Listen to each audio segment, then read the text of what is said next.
The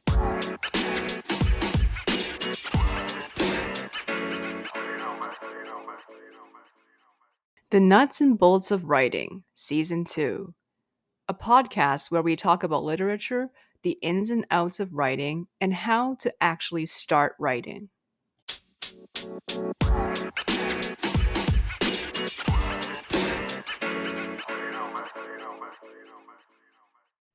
Hi, everyone. Today, I am interviewing author and podcaster Kyler Bingham, who hosts the podcast Salt Lake Dirt, where he interviews many different creatives, including authors, movie directors, and actors. Me and Tete, a co-host of this podcast, have been interviewed on his podcast, specifically on episode 97, where we talked about how we met, our creative works, Tete's Christian fundamentalist homeschooling experiences, and more. If you want to check out the episode, I've provided a link in the description. So, on to the focus of our podcast. Kyler Bingham is an educator, writer, and the host of Salt Lake Dirt, a podcast where he interviews writers, filmmakers, and musicians. He lives in Salt Lake City with his 3 dogs, Rooney, Cosmo, and Mabel. You can follow Kyler's podcast on Instagram and TikTok at Salt Lake Dirt and on his website at www.saltlakedirt.com. I've provided links in the description. So, Kyler, welcome to the podcast. Yeah, thanks for having me. This is very cool to be on the other side of the microphone. So I appreciate you having me on. Yeah. So let's dive into the first question. When I was on your podcast with Tete, you mentioned that you were writing a book. What kind of book are you writing? What genre is it? Well, I think this book has been going on longer than I would have liked, about 5 years, I would say. So it's kind of shifted in genre over the time. I would say now it's heavily influenced by noir mystery books, more from like the 1940s and 50s. So I would say, as far as a modern genre goes, just a mystery thriller would probably be where it was categorized. Oh, I see. So how has the genre shifted over time? What was it originally? I think, well, originally it just would be considered literary fiction. And I felt for me, it was running into the problem of there wasn't enough action, or not necessarily action, but the plot wasn't moving. It was just a lot of internal dialogue that I was even getting bored myself writing it. So I can't imagine someone reading it. I did pull chunks of that original draft, and those have lasted. But I would say, like, and I was talking to a friend about this the other day, the book has probably, the characters have stayed consistent, but it's been a long, I don't know why it's been a frustrating process, but it has gone through 3 or 4 completely different stories, even different locations, but the characters have stayed the same. So I think in the end, it is good because I feel like I know the characters very well at this point. They feel real to me. So I think if anyone would be asking about advice as far as, like, throwing out previous drafts or whatever, if it all leads to a certain point in the end. So I mean, I have to tell myself that to not get discouraged. But yeah, um it's stayed, the characters have stayed relatively consistent. They've just been put in different circumstances. And yeah, I forget what the question was. I just kind of started talking. It was about what genre it was, but that makes sense. Because I think a lot of people do struggle with this, especially in literary fiction. Especially when you get too deep inside a character's head, you kind of wonder, what is the point of this? Like, where is this going? Or am I just projecting all of my Right. thoughts into the character?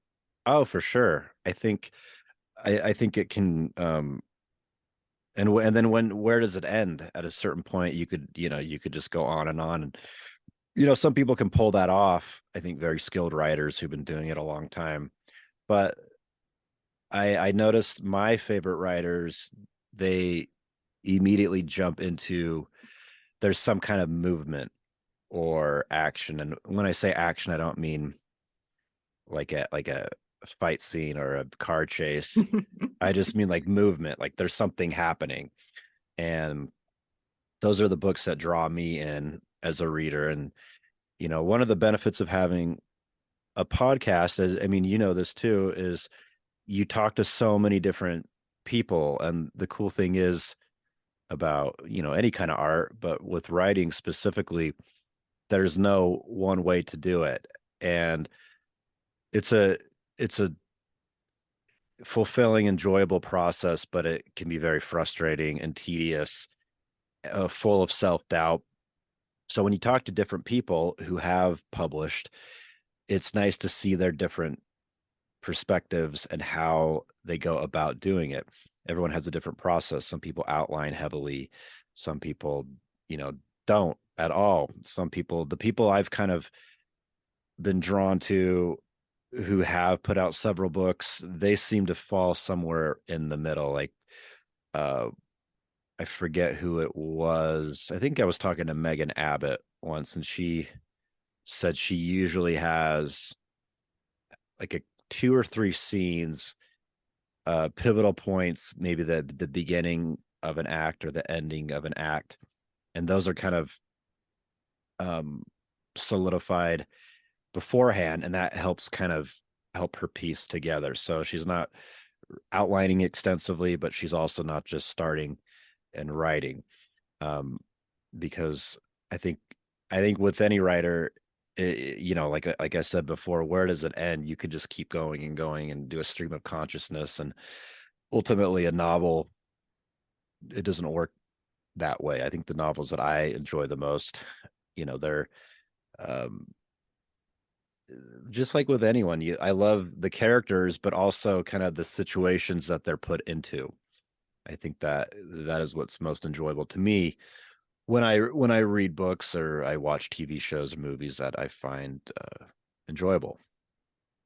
Absolutely. I think there has to be some kind of externality for most books, anyways, to work. Because if it's all internal, like you said, it just goes on and forever. And, sometimes not every book or movie has to have a climax or a conclusion, but most do. So, if it's just entirely internal, it's very hard to have a climax other than, oh, some kind of gut wrenching realization about something. Right. And I think that's so true. I mean, you need to have these circumstances that people are put into that, keep the book moving. Someone can, they can talk to themselves endlessly, and that becomes, boring. And even if, I think that the one thing I've learned is trying to be clever as a writer never tends to work when you're trying to I don't know, if like show off to the reader that you're funny. Like, you can't force it. I mean, you need to have those moments of insight. But when you read someone who's just trying to be clever all the time, at least for me, it gets kind of tedious, and I lose interest quickly. What writers were you inspired by? Uh, like, what writers do I love, or just kind of what has like brought me to like deciding to write this book that I'm writing right now? The second question. I would say, if I went back to when I started this project, um he's not really one of my favorite writers, but and I don't even remember the name of the book, but it's Noah Hawley wrote some novels, and he's the guy who was behind the TV show Fargo.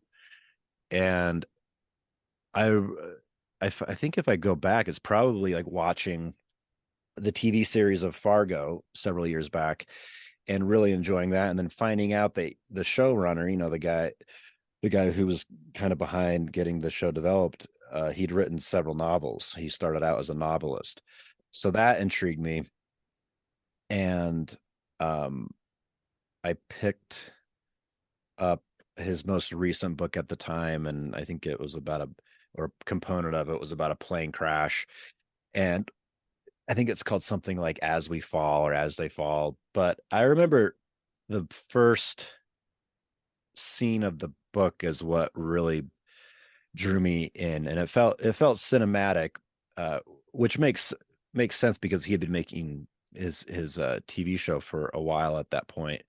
So I think that kind of brought me in as far as thinking I want to write something like this. I would also go back to uh Nick, forget his last name, but he created the show True Detective, and another show I really love. So I think probably good TV shows kind of pulled me in. And then same thing with Nick. He wrote a short novel called Galveston before he started making True Detective, and I read that, and that book really blew me away. I've read that a few times now, and that to me kind of pushed it over. Like the bar's set really high in my opinion.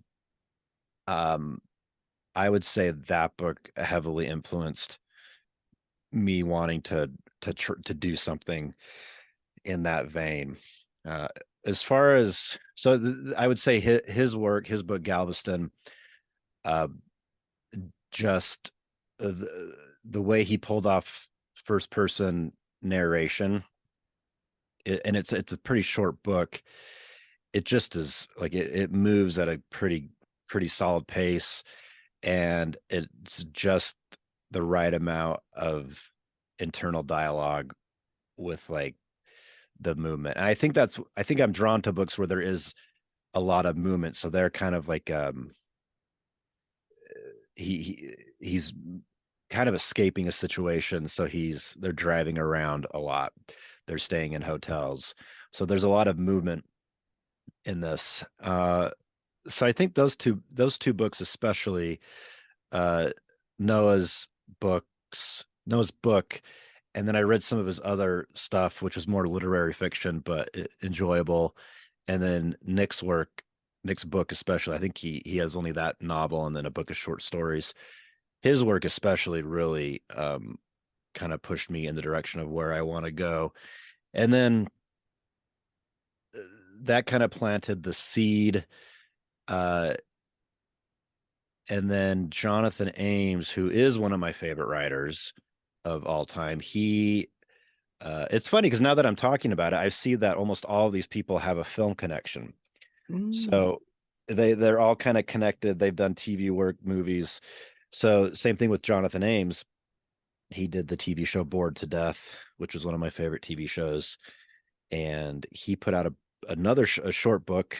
He wrote a lot about nonfiction, like memoir type stuff. He used to write for a magazine or a paper in New York, and a lot of his early nonfiction work is just pulled straight from those weekly or monthly articles he'd have to write. So I always enjoyed those, and he seemed like a guy I would really enjoy being around and chatting with. And then he put out novels here and there, and I read his novels.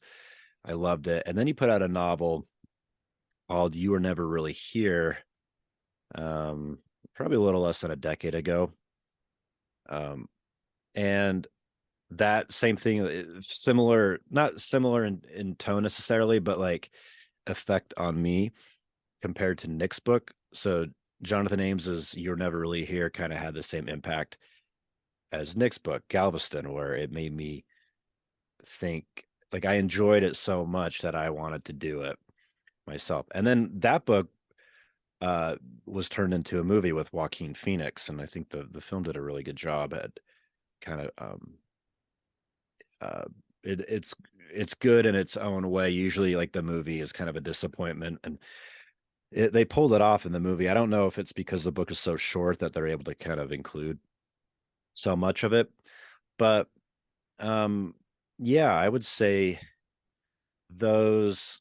So it's kind of like a series of writers. It was like Noah Hawley planted the seed, um, and then Nick kind of made it like, I want to do this, and then Jonathan's work, which I'd been familiar with and loved, he put out something a bit different from what he'd done before, but was in the same tone of what I wanted to do, and that got me really excited to proceed. And then there's other writers as well, as far as and I would include Jonathan in this as well, but their prose I just absolutely love. So Bruce Wagner um, is a literary hero to me, and he uh, literary fiction, but his prose is something that you know, I I don't want to go as far as I say I study it, but he's written about a dozen books, and over the years, I I'm always reading a Bruce Wagner book, even though I've read them all. I always kind of reread them and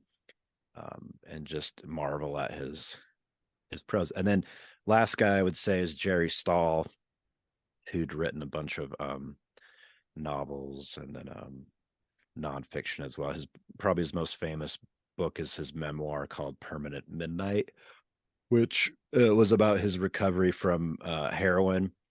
And then that was made into a movie as well. Ben Stiller played him in a movie. But Oh, anyway, wow. so there's a there's a lot right there. But I would say I hadn't really thought about that before, because Noah Hawley's books I hadn't thought about in quite a while. Um, but I would say that his his his book at the time, and then Fargo, kind of planted that seed of wanting to do something, similar. I see. Yeah, so I think movies have definitely had a large impact. And do you think that the way that your book is narrated has cinematographic influences?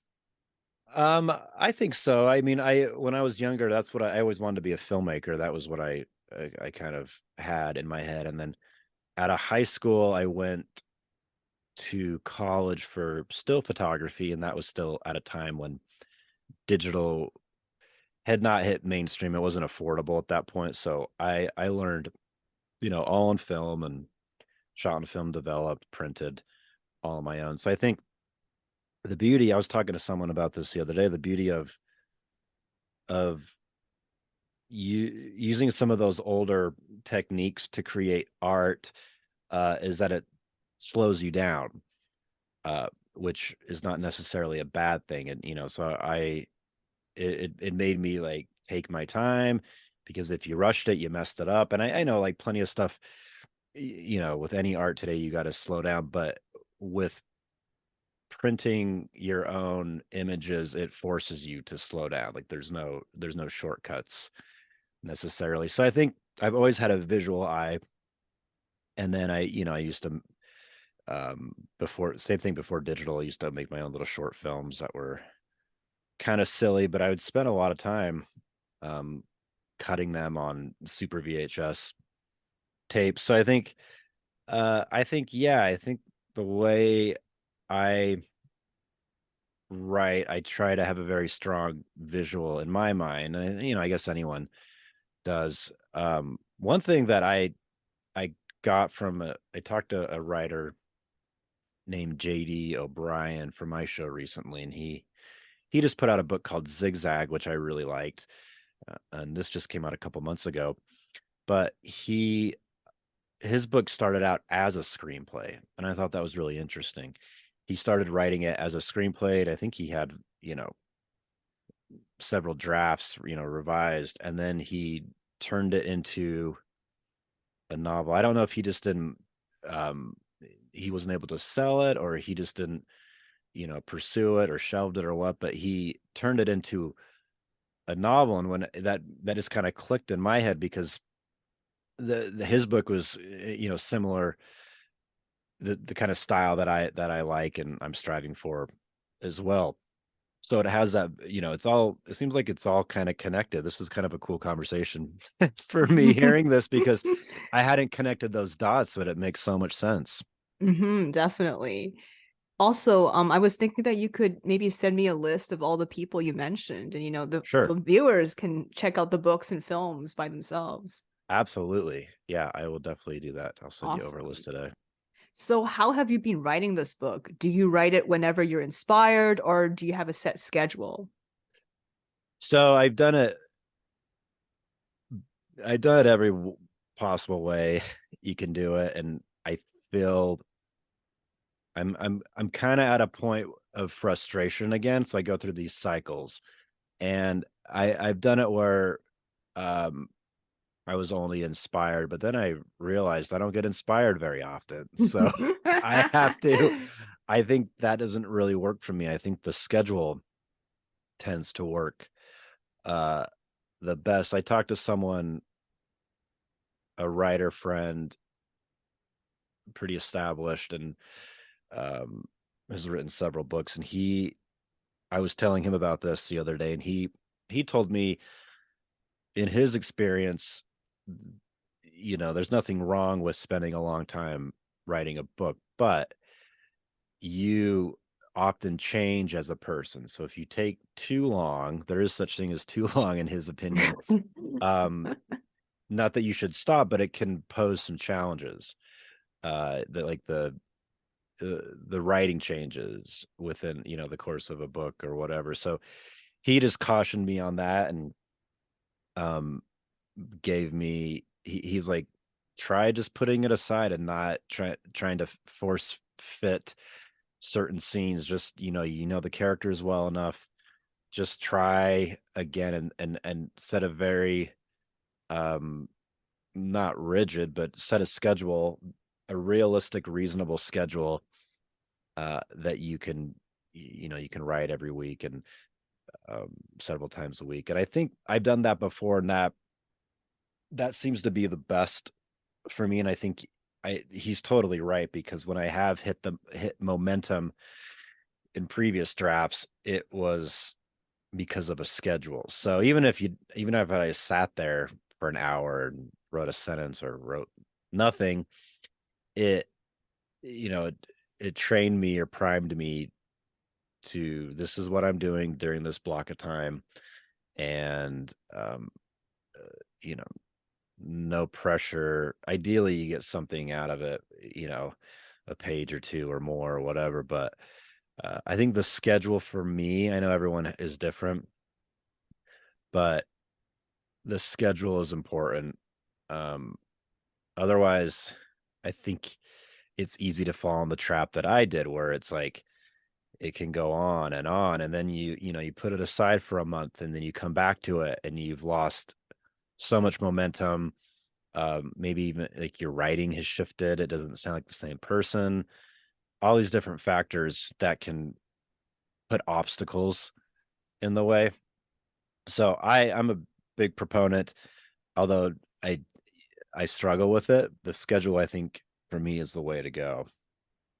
That makes sense. I think it works for a lot of people, yeah. Because especially if you have so many other things going on in your life, how are you going Mhm. to get inspired? The more tired you are, the Yes. more overwhelmed you are. You're not going to be like, well, I still have 1 hour left, before I go to bed. I'm going to write. It's so hard. You Yeah. can only do it when you have your days off, but even then, you don't necessarily want to write the whole day or even write at all. Yeah, it's so true. I mean, I think just even writers who have books on, you know, big big publishers that put their books out, uh most don't make a living with their books. Most people, even if most people you see in Barnes and Noble are not making a living uh writing. They have to do other things. Like there's a lot of them that are professors, or they do workshops.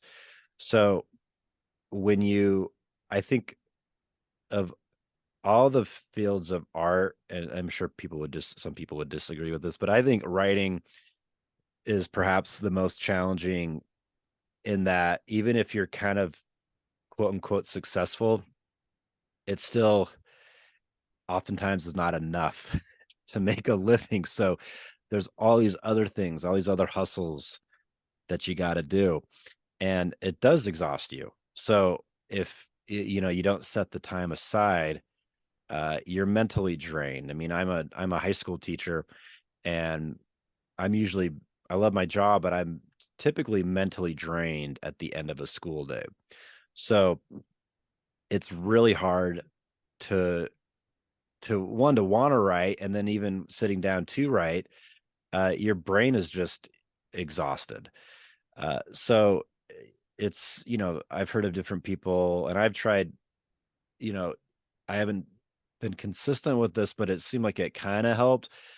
I On my commute into work, on my drive in, I would just I would just talk about the book, or like explain a scene, and record myself, have it like transcribed automatically.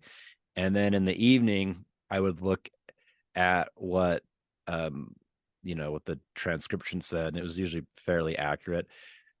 And oftentimes it was just blabber, but sometimes I'd pull a line that I really liked, or an idea that I really liked, and that helped kind of like give me just enough juice that evening to be able to write something. Because um when you just sit down after a hard day at work, and then you have other obligations, it's hard to come up with something. So if you already have come up with maybe like a seed of an idea or a line, that can help get you going to write. So that's what I found.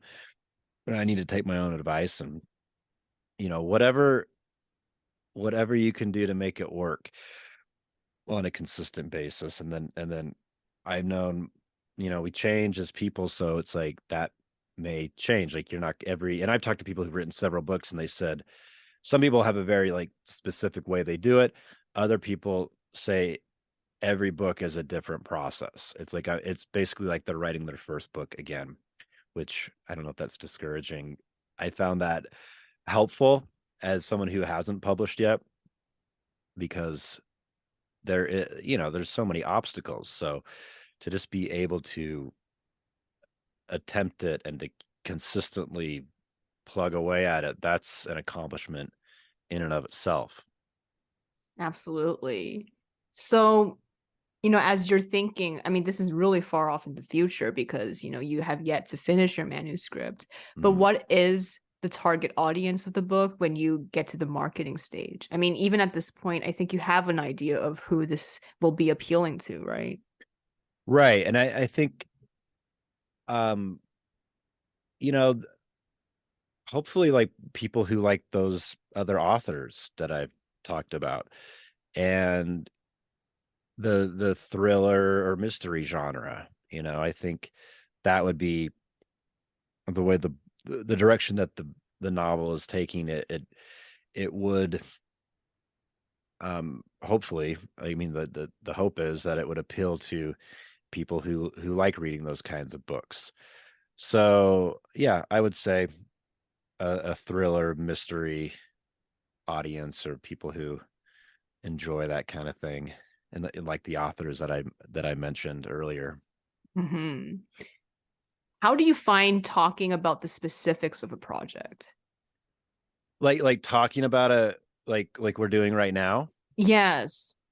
So that's interesting, because I was initially like hesitant to come on this show, not because I didn't want to. I really wanted to, but I feel that I don't have anything to promote yet.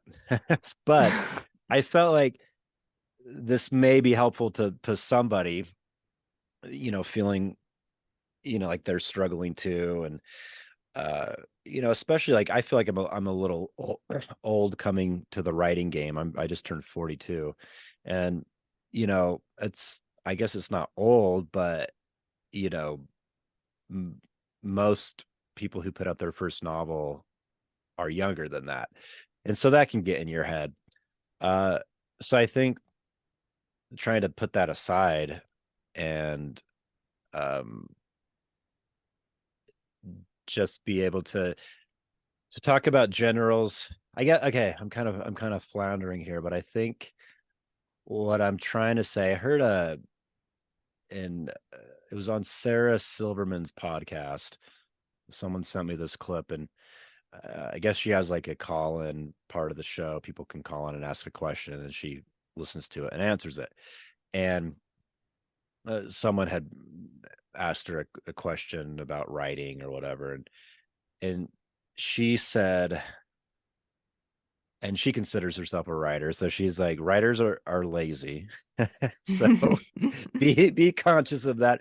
But the thing that really struck me, and it was like, oh, this is so true. So she said, be very careful about talking about writing, or the specific, maybe not so much writing, but like the specifics of your project.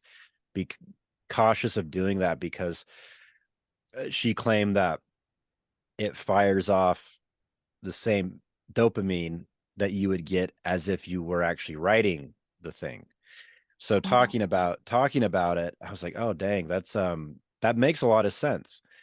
So she just said, be careful about talking about a project too openly before it's finished, because you get the same satisfaction as of like accomplishing a really good scene or a really good line. Oh my gosh. That's so Yeah. relatable because, this is something that me and my co-host Tete DePunk have been talking about recently, both Mm, privately and on the podcast, because we're like, let's not talk about our characters that much yeah. anymore. Because we realized that when we kept on talking about the characters, we weren't actually writing anymore. We were just like fantasizing about the story and how it would be like when it's finished, but we Yeah. haven't written a single word.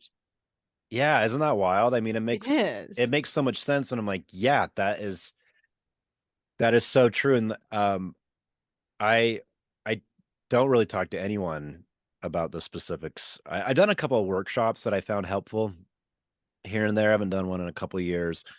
Um, and, and that was, I guess, a bit different.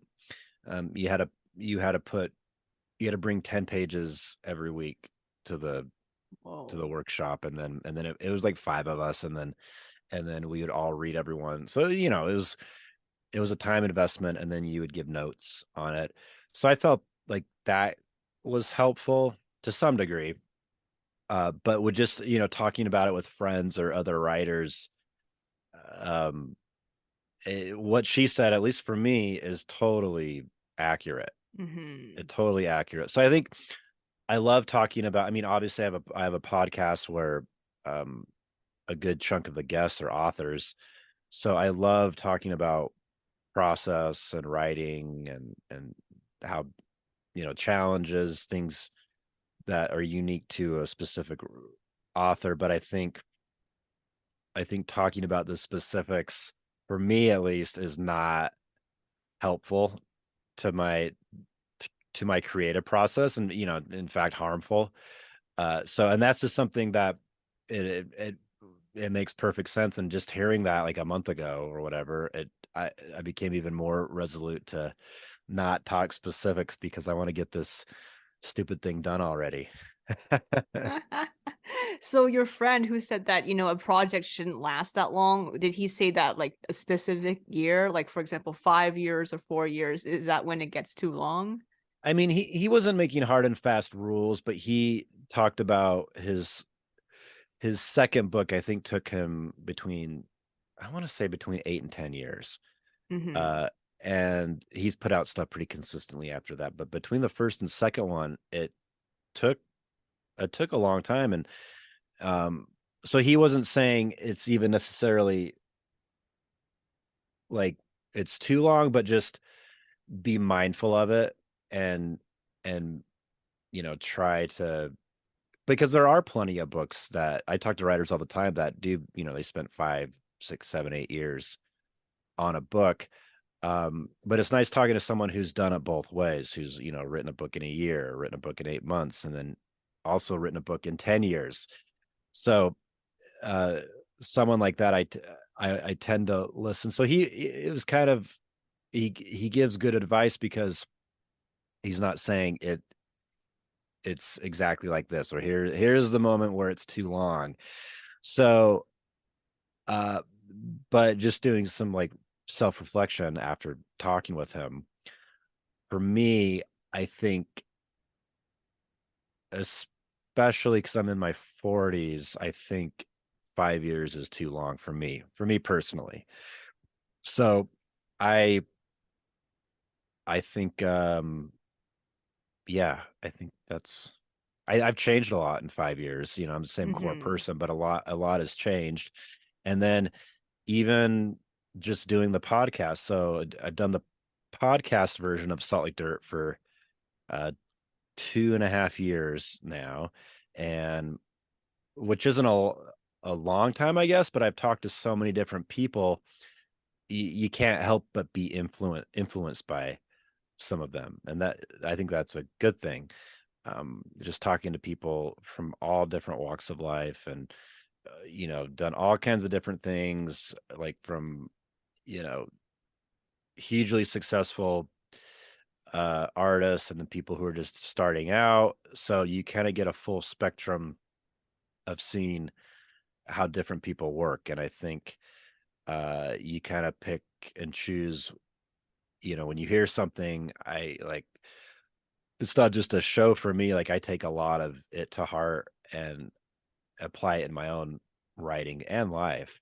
Mm-hmm. So yeah, yeah, I guess that, I think, again, I forget the question, but I think I kind of just went going there. Yes, yes. So yeah, that makes a lot of sense. I think we need to take cues from you and Sarah Silverman because it's totally right. I mean, now that I'm no longer talking about my stuff nonstop, I actually feel like I can actually put more time aside to actually do it. And it's actually more conducive to finishing the project and also not wasting time on just, these endless speculations, which I was sinking a lot of time into, Yeah, unfortunately. Well, thank you so much for coming on. This was amazing. And, I hope that, people take that advice because I think it's really, really important not to divulge too much about your project before you sure. have even finished it. Yeah, I mean, I'm happy to be on, and I mean, most of, well, pretty much everything I'm saying, I can take the advice myself. So sometimes it's nice to hear yourself talk and be like, I need to do what I'm saying. That's helpful. Yes. So this was really cool. I made a lot of, like, I connected the dots on a lot of stuff that I hadn't really thought about before. So this was really cool too. Yeah. Thank you. Bye. See ya. See you.